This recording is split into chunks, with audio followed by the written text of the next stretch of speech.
जुन्नर तालुक्यात झालेल्या मुसळधार पावसामुळे ओढे, नाले आणि नद्या दुथडी भरून वाहत आहेत।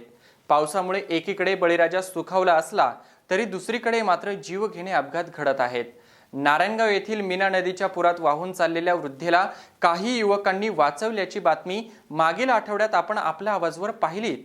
अशीच काहीशी घटना पुणे नाशिक महामार्गावरील कुकडी नदीच्या पुलाखाली घडली आहे। रात्रीच्या वेळेस कुकडी नदीच्या पुलाखाली झोपलेल्या आई वडील आणि मुलगी अशा तिघांना अचानक आलेल्या पुराच्या पाण्याने वेढले। मदतीसाठी या कुटुंबाने आरडाओरडा सुरू केला। जवळच असलेले प्रमोद नलवडे, प्रवीण सदाफुले, संतोष भाऊ फल्ले, सोमनाथ भुजबळ, सरफराज पठाण, सूरज भाऊ चौगुले, रविदास काचळे या नागरिकांनी या कुटुंबाकडे धाव घेतली। त्यांनी तात्काळ घटनेचे गांभीर्य ओळखून पिंपळवंडी आउटपोस्टचे हिवरे साहेब यांच्याशी संपर्क करून माहिती दिली। पोलिसांनी तात्काळ या कुटुंबाला क्रेनच्या सहाय्याने बाहेर काढण्यासाठी रेस्क्यू ऑपरेशन सुरू केले। रात्री 11 वाजता सुरू झालेल्या मदत कार्याला पहाटे 4 वाजता यश आले। पाहुयात आमचे वडगाव कांदळी प्रतिनिधी पोपट बडे यांनी घेतलेला हा रिपोर्ट।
पिंपळवंडी येथील कुकडी नदीला आलेल्या पुरामुळे आज पहाटे 3 वाजता या पुरामध्ये अडकलेल्या 3 जणांना सुखरूपपणे बाहेर काढण्यात आलं आहे। यामध्ये पिंपळवंडीचे काही ग्रामस्थ आणि पोलीस प्रशासनाच्या मदतीनं 3 जणांना सुखरूप बाहेर काढलेलं आहे। या घटनेचं प्रत्यक्षदर्शनी मदत कार्यात सहभागी असणारे सचिन ठाणेकर माझ्यासोबत आहे। त्यांच्याकडून आपण या घटनेची माहिती जाणून घेऊया। 12 ते 12:30च्या सुमारास मला संतोष भाऊ फल्ले यांचा फोन आला की पिंपळवंडी स्टँडवर पुलाच्या खाली पुराच्या पाण्यामध्ये काही लोक अडकलेली आहेत। त्याच्यानंतर प्रवीण भाऊ सदाफुले, प्रवीण नलावडे, सरफराज पठाण, त्यानंतर आमचे सूरज भाऊ चौगुले या मित्रांनी तात्काळ हिवरे साहेबांना फोन केला आणि पेट्रोलिंगवर पोलिसांची असलेली गाडी तात्काळ या ठिकाणी हजर झाली। हिवरे साहेबांनी त्या ठिकाणी घटनेचं दृश्य पाहिलं की पुराच्या पाण्याचा वेढा जास्त लवकरात लवकर वाढत होता आणि त्या 3 लोकांना त्याच्यामध्ये अडकलेल्या त्यांच्या जीवाला धोका होता। तर त्यांनी तात्काळ ट्रेनच्या सहाय्यानं त्यांना बाहेर काढण्यासाठी ट्रेनला लवकरात लवकर बोलवलं त्या ठिकाणी। त्याच्यानंतर नारायणगाव, आळेपाटा आणि जुन्नर पोलीस स्टेशनचे सर्व अधिकारी, त्याच्यानंतर कर्मचारी हे सगळे या रेस्क्यू ऑपरेशनमध्ये कार्यरत होते। जगताप साहेब असतील, जुन्नरचे PI, त्याच्यानंतर नारायणगावचे PI साहेब, याचप्रमाणे मुरुमकर साहेब, त्याच्यानंतर असे बरेच अधिकारी व कर्मचारी लोक या ठिकाणी रेस्क्यू ऑपरेशनमध्ये कार्यरत होते। रात्रीचे जवळजवळ मला वाटतं 4:30 वाजेपर्यंत हे सगळं रेस्क्यू ऑपरेशन चाललं होतं। त्याच्यामध्ये आमचं एक धाडसी युवक आहे सूरज चौगुले आणि आकाश म्हणून एक मित्र आहे। तर त्यांनी त्या ठिकाणी स्वतः त्या क्रेनच्या सहाय्याने खाली उतरले पहिल्यांदा।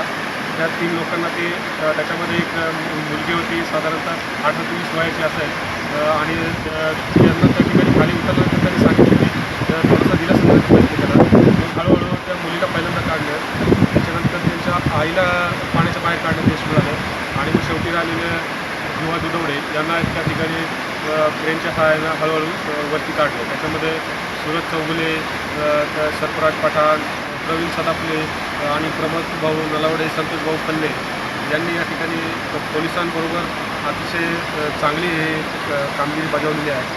शेतमजुरीसाठी या ठिकाणी अकोले तालुक्यातून इथं आलेले असावेत आणि आई वडील आणि मुलगी अशी 3 लोक या ठिकाणी होते. त्यांची नावं युवा दुधवडे म्हणून ते वडिलांचं नाव आहे त्या मुलीच्या.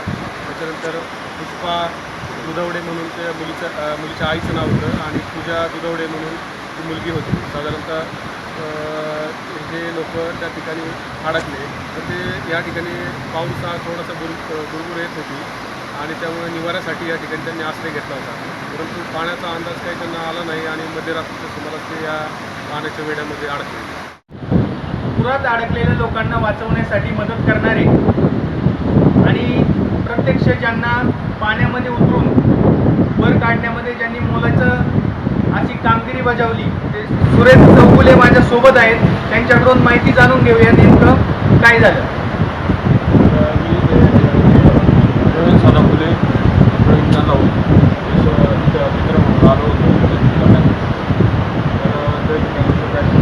चमक चांगली दिसली आम्हाला. तर आम्ही फोन करायला त्यांनी फोन करून त्यासाठी ट्रेन बनवण्यात आलं. त्या ट्रेनच्या सहाय्याने मी खाली गेलो. त्यांना तीर दिला मग त्यांना त्या सहाय्याने पाणी वाढत नवरा बायको त्यांची मुलगी एक 12-13 वर्षाची आणि ते नदीला काल सकाळी पाणी कमी होतं. तर त्या निवाऱ्यासाठी पाऊस गुरगुर चालू होती. निवाऱ्यासाठी ते पुलाच्या फाउंडेशनवरती आले. गुडघ्या एवढंच पाणी होतं त्यावेळेस. तर त्याच्यानंतर त्यांचं जेवण वगैरे झालं असेल किंवा झोपले असतील ते. त्याच्यानंतर नदीला पाणी वाढत गेलं. पाणी वाढल्यानंतर साधारणतः 12:30च्या दरम्यान जास्त पाणी वाढलं. तर त्यांना पलीकडं जाता येणं अलीकडं जाता येणं मध्ये फसले होते ते. तर त्यांनी मदतीसाठी भरपूर आवाज दिला पण पुलाखाली असल्यामुळे आणि पाण्याच्या आवाजाने कोणालाही आवाज जात नव्हता. आमचं जेवण साधारणतः 11:30-12च्या नंतर झाल्यानंतर आम्ही असं चालण्यासाठी इथं नदीच्या पुलाखाली आलो होतो. तर पुलाखाली आल्यानंतर आम्हाला माचीची आग दिसली. तर आम्ही विचार केला का एवढ्या पाण्यामध्ये ही आग कसली आणि आमच्याकडे मोबाईलची टॉर्च त्यांच्यापर्यंत जात नव्हती. मग आम्ही घरी गेल्यानंतर आमचं हॉटेल आहे इथं स्टँडवर. हॉटेलवरून आम्ही बॅटरी आणली. बॅटरी लावून बघितली. बॅटरी लावून बघितल्यानंतर आम्हाला 3 व्यक्ती दिसल्या. 3 व्यक्ती दिसल्यानंतर आम्ही आळाफाटा पोलीस मदत केंद्राला कॉल केला. तिथून हिवरे साहेब मुरुमकर साहेब हे आले. हे आल्यानंतर त्यांनी पाहणी केली, तपासणी केली. तर काढायचा प्रयत्न चाललेच होते आमचे पण आम्ही एवढी डेअरिंग नाही करू शकलो. पाणी जास्त होतं, पूर पण जास्त होता आणि पाणी वाढतच चाललं होतं. त्याच्यामध्ये आम्हाला काय करावं काय नाही असं झालं होतं. मग आम्ही पोलीस मदत केंद्र बोलावल्यानंतर इथं टोलनाक्यावरून ट्रेनचे सुविधा उपलब्ध झाल्या. लगेच ट्रेनचा थोडासा प्रॉब्लेम झाल्यामुळं वेळ पण गेला 2-3 तास त्यांना काढण्यामध्ये. नंतर जुन्नरवरून पण काही स्क्वॉड आलं. स्क्वॉड आल्यानंतर नारायणगावचे पोलीस मदत केंद्र सर्वजण इथं हजर झाले. हजर झाल्यानंतर त्यांनी आमचे मित्र सूरज चौगुले हे अतिशय डेअरिंग करून खाली न घाबरता जाण्याचा प्रयत्न केला. ट्रेनच्या साहाय्याने पुलावरून खाली पाठवलं. त्यांना पाठवल्यानंतर त्यांनी प्रथम मुलीला वरती दिलासा देऊन मुलीला वरती घेतलं. त्याच्यानंतर मुलीच्या आईला वरती घेतलं. त्याच्यानंतर मुलीच्या वडिलांना वरती घेतलं. वरती साधारणतः या घटनेला 4-4:30 वाजले आम्हाला हे सगळं काही पूर्ण करायला. आम्ही साधारणतः 12:30-1 वाजल्यापासून याच गडबडीमध्ये होतो. आमचे मित्र सचिनजी ठाणेकर यांनी या प्रसंगाची रात्री 1 वाजता मला फोन करून कल्पना दिली. मी लगेच आपला आवाजचे संस्थापक अतुलजी परदेशी यांना फोन केला व संपूर्ण घटनेची माहिती त्यांना मी फोनद्वारे सांगितली. त्यांनी तत्काळ त्यांचे प्रतिनिधी पोपट बडे यांना फोन करून ताबडतोब या घटनेची सविस्तर माहिती घेण्यासाठी त्यांनी ताबडतोब या ठिकाणी मदत कार्यासाठी या ठिकाणी पाठवलं व संपूर्ण घटनेची माहिती घेतली. त्याबद्दल आपला आवाजच्या संपूर्ण टीमचे मी आभार मानतो. पळवंडी येथील युवकांनी दाखवलेलं प्रसंगावधान आणि कर्तव्यदक्ष प्रशासनामुळं आज पिंपवंडी या ठिकाणी 3 जणांचे प्राण वाचवण्यात यश आलेलं आहे.